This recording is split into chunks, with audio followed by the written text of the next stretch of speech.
Hey, World War II class, what I've got on my screen is a map. I also posted it on Blackboard. It's got a bunch of stuff, but what I really want you to focus on for next week is this map of where the Nomahan incident was, which is on the border between Mongolia and Manchuria, which the Japanese called Manchenko. Um, uh, Nomahan is the most famous battle that nobody's ever heard of. And the reason for that, and I'm going to talk about it in length, and I'm going to show or have you watch a very detailed documentary on it, is that what happens is in 1939, between May of 39 and September of 39, the Soviet Union pushes the Japanese army, actually annihilates the Japanese army in this area. And the significance of that Japanese defeat is immense. One of the things is that the Japanese no longer try to extend themselves in this part of China. They start looking towards easier prey in the Pacific, such as Vietnam, Indochina. Well, Indochina is Vietnam. The Dutch East Indies, which is now Indonesia, Malaysia, Singapore, the Philippines, which of course is basically an American colonial possession. Although the Americans technically weren't running the Philippines by the 1940s, the U.S. Army under MacArthur was the head of the Philippine defense. So basically, the defeat at Nomahan lit the fuse that resulted in the Japanese decision-making that resulted in the bombing of Pearl Harbor. Okay, that's the big story here. Now, there's other things that are involved in the Japanese decision to bomb Pearl Harbor, most notably, as I'll talk about at length, the U.S. Is trying to put pressure on Japan to withdraw from China, which there's just no way that Japan's going to withdraw from China. They pour too much blood, too much treasure in China. There's too much prestige, Japanese prestige in the occupation of China. And any Japanese politician or military person, either Army or Navy, who had called for a withdrawal from China would have been assassinated. It would have gotten you killed.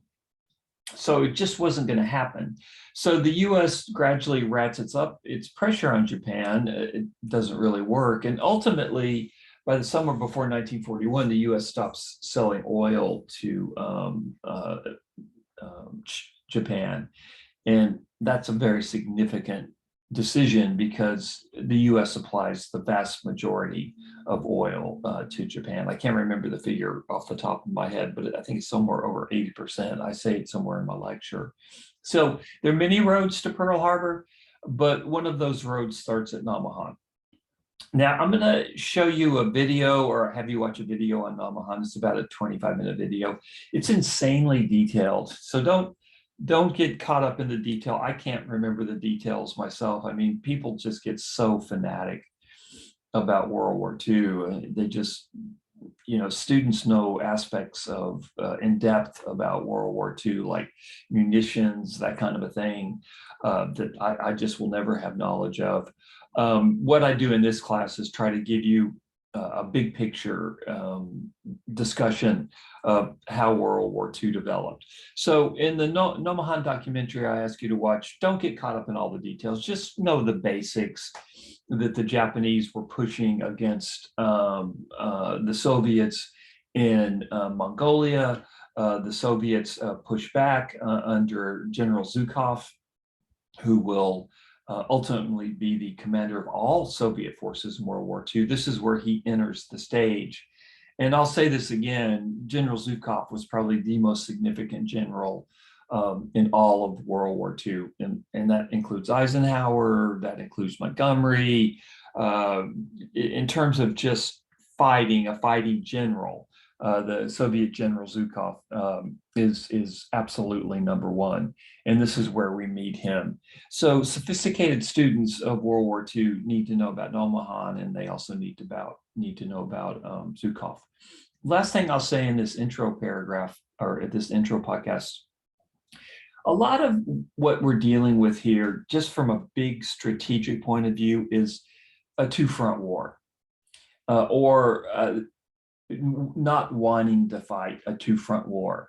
Interestingly, the only country that didn't worry about a two-front war was the United States. It's incredible what the US did during World War II, that it quite willingly fought a two-front war. Of course, the war against the Japanese, who had bombed us, but also a war against Germany, who had not bombed us, but who Roosevelt felt was actually the bigger threat against the long-term US security interests than the Japanese. I don't think Roosevelt ever really believed the Japanese could defeat the US.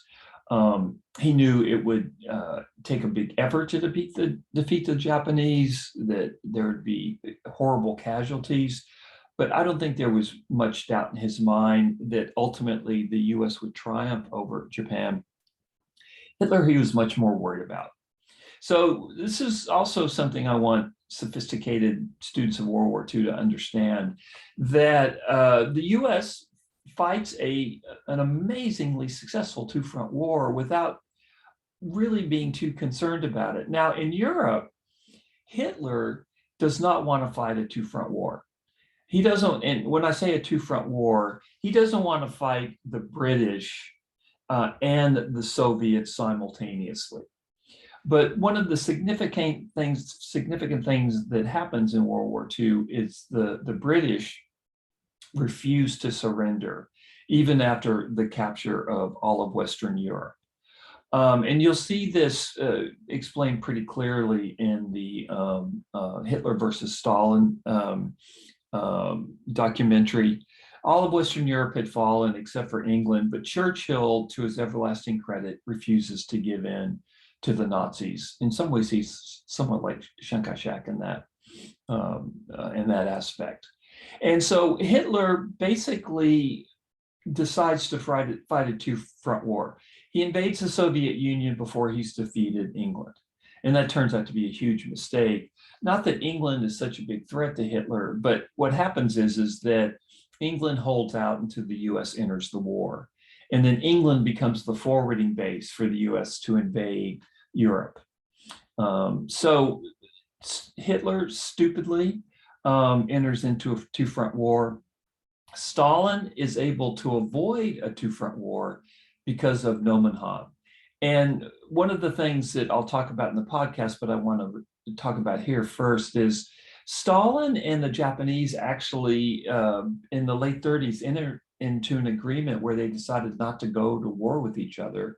And Stalin doesn't enter the war against Japan, the Soviet Union, until August of 1945, just a couple of weeks before Hiroshima.